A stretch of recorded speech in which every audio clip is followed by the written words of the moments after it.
Whoa, Slim, we made it. I don't know if you guys remember, but last week we were being chased by a big dinosaur. Talk about a close claw. It sure was a close claw. Anyway, I just wanted to remind you guys at home that you need to be looking for the secret clue in every episode of the Junior Explorers Club. You'll see a treasure chest open, and that means get your pencils ready to write down the clue. So remember that. Now, today's episode, we're going to learn the dirt on dirt. You excited, Slim? You better believe it. All right, let's learn about this. Thanks, guys.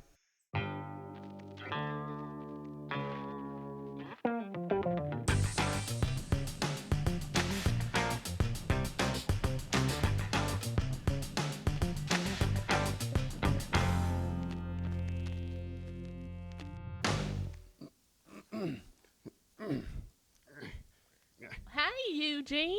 What's going on? Oh, not much. Except I'm about to dig up all the dirt in my entire yard. I'm going to be the only person in my neighborhood with a plastic yard. You see, that way, Beatrice, I won't ever get dirty when I'm playing outside. Besides, Beatrice, who cares about dirt? Who cares about dirt? Eugene, let me give you the scoop on dirt. First, dirt is amazing. Almost every living thing on earth depends on it. From the plants that grow out of the soil, to the critters that eat the plants, to them bigger critters that eat them critters. Now, hold up there, Beatrice. You used the word soil. What on earth is soil? Well, actually, earth is soil. The top layer of the earth is soil, and it can vary greatly depending on where you live. Here in Kenai, Alaska is way different than the soil in the deserts west of Texas or the plains of Nebraska. So what you're saying is all soil is different? Yes, different but the same. What?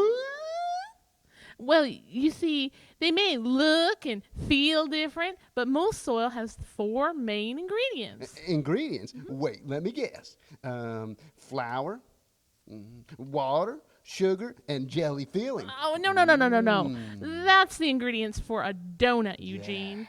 Soil contains minerals, water, air, and most importantly, organic matter. Organic matter? That sounds like something out of a Space Trek movie. You know the scene where Dr. Spork finds a green alien creature? No, Eugene. Organic matter is all the living things that live in the dirt, such as plants and insects and worms and small organisms. It means all those creatures that aren't even living anymore as well.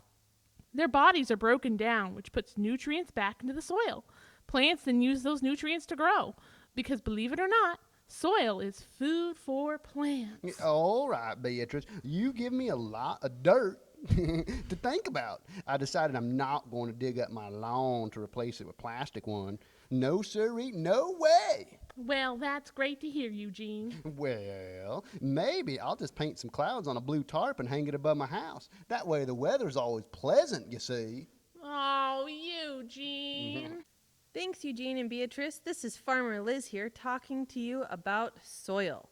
So, like Beatrice said, soil is made up of four things: air, water, organic material, and inorganic material. Today, we're going to talk about the inorganic material, mainly the sand, silt, and clay that makes up soil. What is sand? Sand is kind of a large particle. It's really gritty, and unless you kind of have it wet, it really doesn't form well, and if you form it too hard, it just busts apart. Silt, which we have a lot of in the state of Alaska, is a little bit finer particle, and it also doesn't really clump up well, but it sits around in every other place and kind of acts as a little bit of a water trapper. Then we have clay, which is really, really fine, and that you can make like mugs out of. You can compress it, you can make balls, mud balls, and everything else, and throw them at your sister or your brother, but don't do it too hard. And so these three items help make up soil. So today we're going to find out what kind of inorganic materials makes up the three soils that we have here. We have Professor Bethany's soil, we have Seldovia Jones's soil, and we have Farmer Liz's soil. As you can see, All three have different colors. Now, Professor Bethany and Saldovia Jones's are the closest. Mine is really, really light. So there's two different ways that you can figure out kind of what the composition of your soil is. One is a texture test. Just like this, you take a little bit of your dirt and you see, can you form it? This probably has a somewhat of silt and clay in it because as you can see, it forms pretty well. The texture of it, not too gritty, so maybe it doesn't have a lot of sand in it, but it definitely has some sand. Let's check Saldovia Jones's. Oh, look at that. Very similar to Professor Bethany's. You can create and mold it and kind of put it into a ball. It has a little bit more gritty texture, which means it probably has a lot more sand in it than Professor Bethany's. Now for Farmer Liz's. Oh, well, not quite. It does not really form quite as well as the other two. It really breaks apart easy. It has a really fine texture, and as you can see, it really gets all over my fingers, which probably means that there's a lot of silt and that there's a lot of clay in this soil. So these are just some observations that we can make about our soil. Now, let's find out how much sand, silt, and clay is in each of these soil samples. Now on to our jar test. We're going to take each of our soils and we're going to place them in a jar.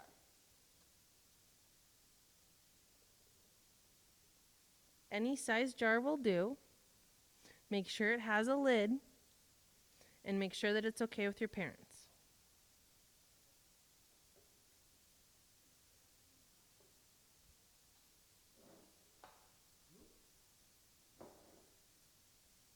Now, you just add a little bit of water.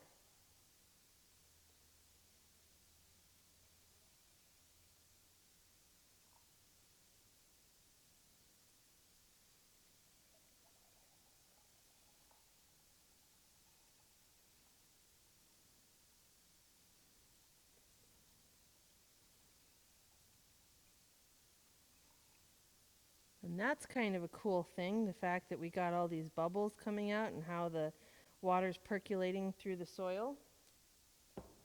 And percolating is how fast or how slow water moves through soil.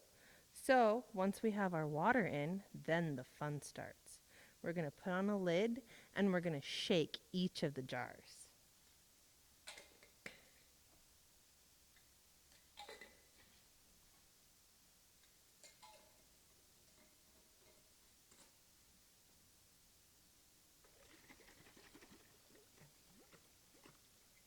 So you want to shake it up really good so that you kind of get you get everything suspended in the water.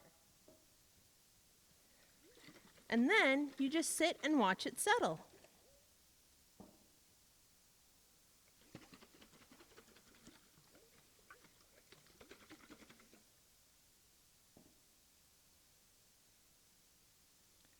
So as you can see, Saldovia Jones has some sand that looks like it's settling.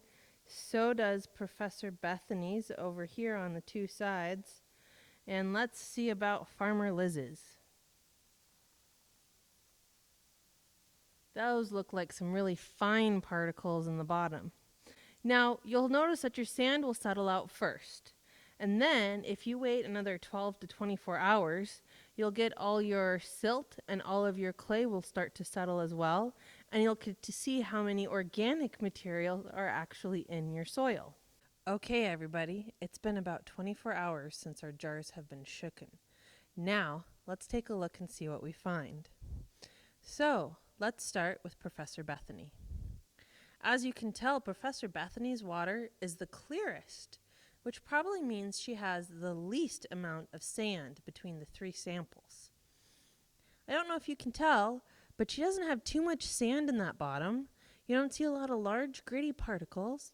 You see kind of a lot of fine particles, which means she's got a lot of silt.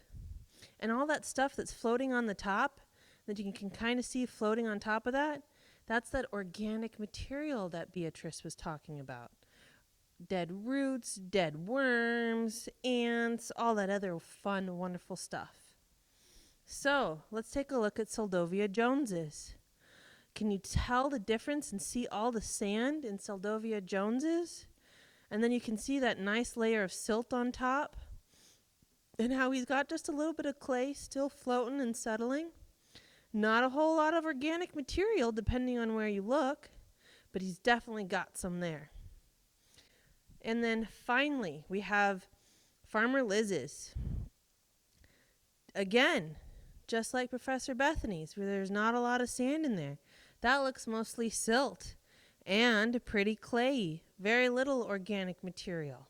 So one of the things that you can do is have your parents print you off a soil triangle. And your soil triangle will help you kind of determine what kind of soil you have based off of your inorganic material.